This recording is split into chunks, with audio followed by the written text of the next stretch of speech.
Сегодня я расскажу, как сделать YouTube канал для американского YouTube, чтобы у вас были зрители из США. Нужен ли для этого американский номер телефона, VPN, дубляж и прочие серьезные технологические штучки. Но начнем мы с самого простого – идеи для видео. Дело в том, что идея для видео – это база. Если идея, которой посвящено ваше видео, неинтересна или не знакома американской аудитории, вы можете делать все, что угодно, но просмотров из США у вас в аналитике не будет. Возьмем простой пример. Вы решили сделать видео, как сделать подарок на 8 марта своими руками. Называете его International Women's Day Gift Idea. Отсюда следуют два пути развития. Первый, у вас мало просмотров. Второй, все эти просмотры, скорее всего, из стран СНГ. И это взаимосвязано, потому что люди в странах СНГ не говорят и не думают по-английски. А подарки на 8 марта интересуют только людей из стран СНГ, наших советских людей. А вот Valentine's Day Gift Idea — это уже международная тема, которая очень популярна в США. И сделав видео на тему подарка на 14 февраля, вы, скорее всего, зацепите аудиторию США и других англоговорящих стран. А так как среди них больше всего американцев, то в топе у вас будет США, потом Канада, Великобритания и так далее. Следующий момент. Название, описание, теги. Естественно, что они должны прописываться на английском языке. Но вот какое дело. Если вы используете просто машинный перевод и свой русскоязычный менталитет, то что вы сделаете для видео про подарок на 14 февраля? Да, вы пойдете в Google Translate и забьете там ручками. Как сделать подарок на 14 февраля своими руками? И получите перевод. How to make a gift for February 14 with your own hands. My English is perfect.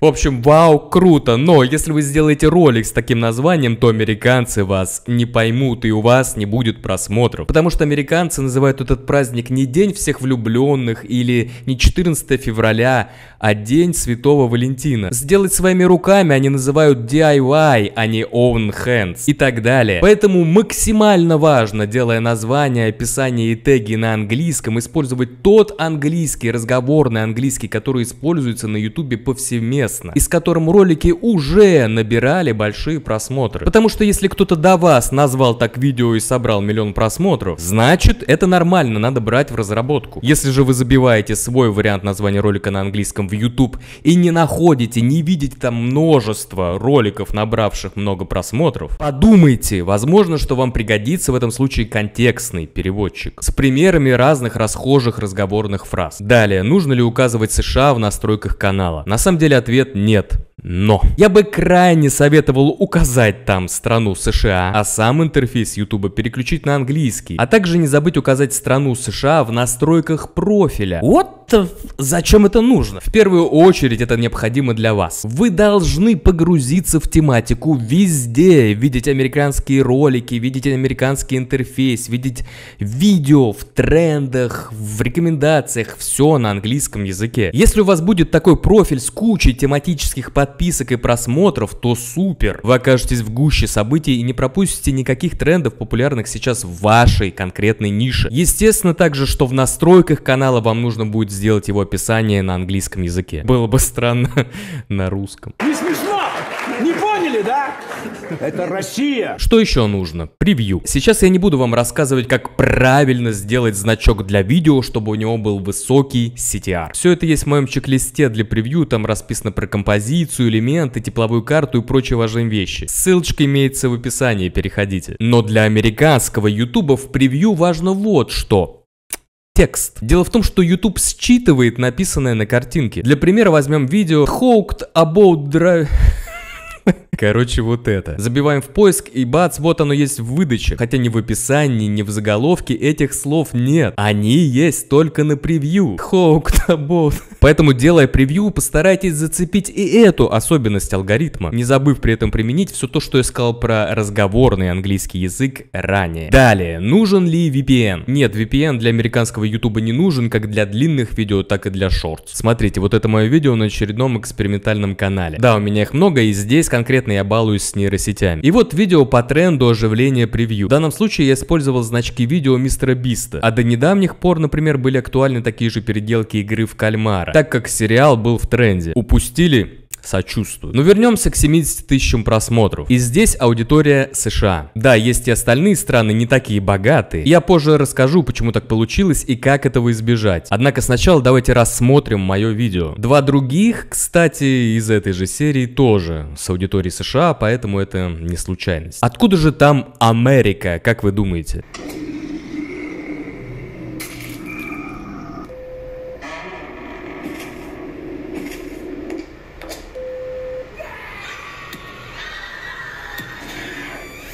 Все правильно, я использовал тему, интересную американцам. Я использовал тренд, интересный американцам. Он завирусился среди американцев. Я использовал слово AI на превью. Не Artificial Intelligence, не Neural Networks, а AI.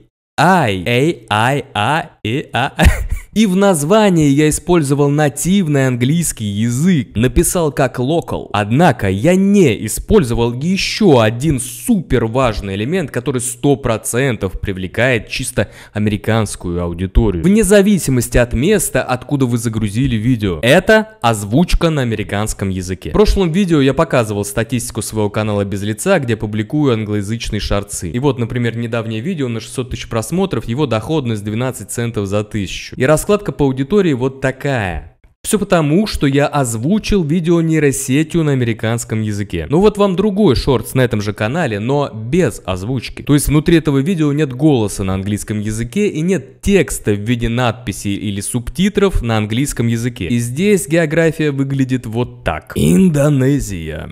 Я могу показать вам еще один бессловесный шортс на 4,5 миллиона просмотров. Здесь вообще Индия, Индонезия, Россия. Но как сделать нормальную американскую озвучку, если вы стесняетесь, например, своего голоса или не умеете говорить по-английски? Конечно же, с помощью нейросетей. Можете воспользоваться Eleven Labs, однако сейчас они заблокировали Россию. Можете воспользоваться голосами из CapCut. Однако все эти легкодоступные варианты озвучки используют все, кому не лень. И с таким подходом возможно словить нарушение правил YouTube о повторно используемом контенте. Чтобы этого не было, можно воспользоваться Syntax AI. Смотрите, тут есть большой выбор самых разных голосов, различных по возрасту, полу и настроению. Видел ли ты когда-нибудь, как падают звезды? Я общаюсь с дождем. Он рассказывает мне о далеких мирах. Можно перевести либо ваш голос на другой язык, либо преобразовать текст в голос. Привет, амигос. Меня зовут Юра, и сегодня я расскажу вам об успешном успехе. Плюс ко всему в синтаксе сразу же есть и другие нейросети, годные для работы с американским ютубом. Можно прямо через Telegram попросить чат GPT написать сценарий для шортс про самые опасные растения в мире. Потом тут же попросить у Midjourney нарисовать хищный цветок с зубами. А затем сделать свой виртуальный аватар или попросить нейросеть сгенерировать видео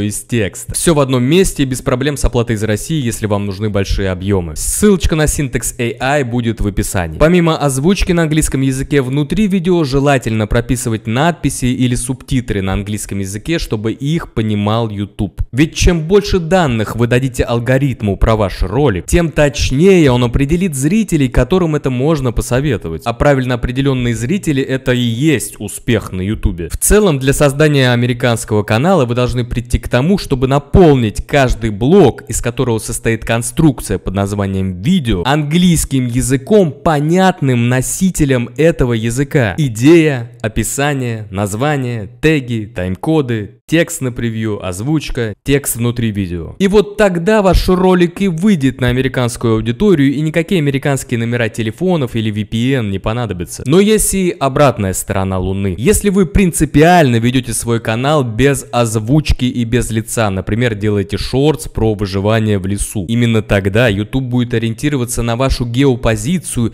и рекомендовать этот ролик жителям вашей и близлежащих стран. Так что границы есть, да, но зачастую границы только лишь в наших головах. Живите свободно. Пока.